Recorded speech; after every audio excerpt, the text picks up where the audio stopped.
আসসালামু আলাইকুম এভরিওয়ান, আমি নীলা কুকিং ব্লগ থেকে প্রতিদিনের মতো আপনাদের সামনে নিত্য নতুন রেসিপি নিয়ে হাজির হয়েছে। আজকে আমি তৈরি করে দেখাবো ঝাল মাংসের কেক বা পিঠা, যেটা আপনারা বলেন। এটা হচ্ছে আমি পিঠা খেয়েছি, একটা বান্ধবী, আমার বান্ধবী, খুব ক্লোজ বান্ধবী আমাকে এটা খাইছিল, এত মজা লাগছিল আমার কাছে। ওর মা তৈরি করছিল, খুবই টেস্ট লাগছিলো। আমি হচ্ছে ওইভাবে শুনে নিয়েছিলাম কীভাবে বানাইছে। তারপরে হচ্ছে আমি এটা হচ্ছে কেকের মতো করে বানাইছি। এটা আসলে ওইভাবে কেকটা, যে পিঠাটা আমি যেভাবে খেয়েছি তার একটু ভিন্নভাবে আমি এটা তৈরি করেছি। এটা হচ্ছে সম্পূর্ণ আমি ঝাল ঝাল কেক তৈরি করছি মাংস দিয়ে। আর এটা দেখেন, এটা খেতে কিন্তু খুবই মজা। একটু কাটতে গেলে দেখেন, যেহেতু এখানে মাংস মিক্স করা রয়েছে এবং চালি করা আছে, যার জন্য কাটার সময় একটু এবড়ো থেবড়ো হয়ে যাচ্ছে, কিন্তু খেতে কিন্তু অসম্ভব অসম্ভব মজা হয়েছে।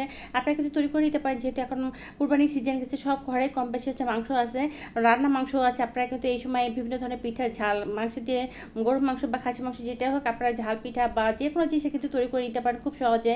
আর করে ফ্রোজিং করে রাখতে পারেন, মানে যতটা সম্ভব হয় বাচ্চাদের স্কুল টিফিনের জন্য সুবিধা হয়। চলুন আমরা রেসিপিটি শুরু করে দিই। এখানে দেখা হচ্ছে আমি যেহেতু কেকের মতো তৈরি করবো, এখানে আমি দুইটা কেক নিয়েছি। এখানে আপনারা কেকটা না নিলেও পারেন, কেক ছাড়া কিন্তু এই পিঠাটা তৈরি করা যায়। আমি কেক দেবো, যেহেতু আমি ডিম দিয়েছি, যেহেতু আমি এটা কেকের মতো তৈরি করে নেবো। ডিম দুটো আমি খুব ভালোভাবে ফেটে নেবো, একটু লবণ দিয়ে দিয়েছি। আর এখানে দেখেন 1 কাপ পরিমাণ হচ্ছে আমি চালের করে আগে থেকে 1 ঘন্টা আগে ভিজিয়ে রেখেছিলাম। এখন এর মধ্যে এটা একটু করে বেসেলাই দিয়ে একটু নাড়াচাড়া দিয়ে এর মধ্যে আমি 1 কাপ পরিমাণ হচ্ছে ময়দা দিয়ে দিব। আপনারা বেশি বাড়িয়ে বা কমিয়ে দিতে পারেন। আসলে বেটারটা যখন গোলাবেন তখন আপনারা বুঝবেন যে কতটা কী লাগবে। এখানে আমি অল্প পরিমাণে একটু পানি মিক্স করে বেটারটা খুব ভালোভাবে গুলিয়ে নিয়েছি, যাতে কোনো হচ্ছে লাম্পস বেঁধে না থাকে। এখন এখানে মধ্যে আমি বিভিন্ন ধরনের স্পাইসি মশলা অ্যাড করে দেবো। এখানে দেখুন হচ্ছে আমি চিলি ফ্লেক্স অ্যাড করে দিয়েছি, গোলমরিচের গুঁড়া দিয়ে দিয়েছি। এখানে আপনারা কাঁচামরিচ দিতে পারেন, আমি কাঁচামরিচ অ্যাড করে নিই। এখানে হচ্ছে আমি গরম মশলা, চাট মশলা, তারপর হচ্ছে আপনার কাবাব মশলা অ্যাড করে দিয়েছি। আর হাফ চা চামচের কম হচ্ছে আমি বেকিং পাউডার অ্যাড করে দিয়েছি। একটা পেঁয়াজ দিয়ে দিয়েছি, কাঁচা পেঁয়াজ, অথবা পেঁয়াজটা আপনার ব্রেস্তা করে দিতে পারেন। দিয়ে আমি খুব ভালোভাবে হচ্ছে এটাকে মিক্স করে নিব, যাতে প্রত্যেকটা সব কিছুর সাথে বেটাটা খুব ভালোভাবে মিক্সড হয়ে যায়। এখন দেখেন, এখানে আমি হচ্ছে ঝুরি মাংস দিয়ে দিয়েছি প্রায় 1 কাপ বা 1 বাটি পরিমাণ।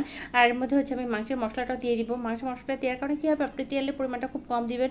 এখানে আমি 2 টেবিল চামচ পরিমাণ হচ্ছে তেল দিয়ে এখন আমি খুব ভালোভাবে মিক্স করে নেব, যাতে পুরো ব্যাটারটা খুব সুন্দরভাবে মিক্স করা হয়ে যায়। এটা কিন্তু আপনারা হচ্ছে ফ্রাই প্যানে বসাতে পারেন, আবার হচ্ছে ভাপে তৈরি করে নিতে পারেন। আমি হচ্ছে কেকের মতো যেভাবে বেক করে আমি একটা চুলায় এভাবে বেক করবো, এটা আপনারা ওভেনেও বেক করতে পারেন।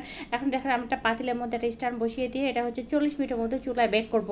40 মিনিট পর দেখেন আমার হচ্ছে কেকটা খুব সুন্দরভাবে হচ্ছে একদম পারফেক্টভাবে ঝাল কেকটা তৈরি করা হয়ে গেছে। এটা আমি হচ্ছে একটা একটা কাঠি দিয়ে চেক করে দেখবো, যে চেক করে দেখা ভিতর থেকে কোনো কাঁচা উঠে আসতেছে না, খুব সুন্দরভাবে কুক হয়ে গেছে। এটা আমার কেকটা তৈরি হয়ে গেছে। এখন ওটা নামিয়ে একটু ঠান্ডা করে হচ্ছে একটা নাইফের মাধ্যমে চারপাশে কিন্তু একটু চার দিলে হচ্ছে কেকটা খুব সুন্দরভাবে উঠে আসবে।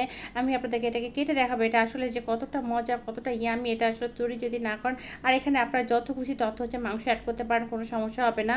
এটা কিন্তু ফ্রাই প্যানে সরাসরি চুলা পর বসে আপনারা তৈরি করে নিতে পারেন, মানে ওটা হচ্ছে পিঠার মতো হয়ে যায়। যেহেতু আমি এটা কেকের মতো করছি, এই জন্য আমি এটা কেকের বোলটার মধ্যে করছি। আর এটা তৈরি করা খুবই সোজা, খুবই অল্প সময় লাগে, আর খেতে কিন্তু খুবই আমি। আমার রেসিপি যদি আপনাদের ভালো লেগে থাকে, অবশ্যই লাইক, কমেন্ট, শেয়ার করবেন। আমার পেজটিকে ফলো দিয়ে রাখবেন। আল্লাহ হাফেজ।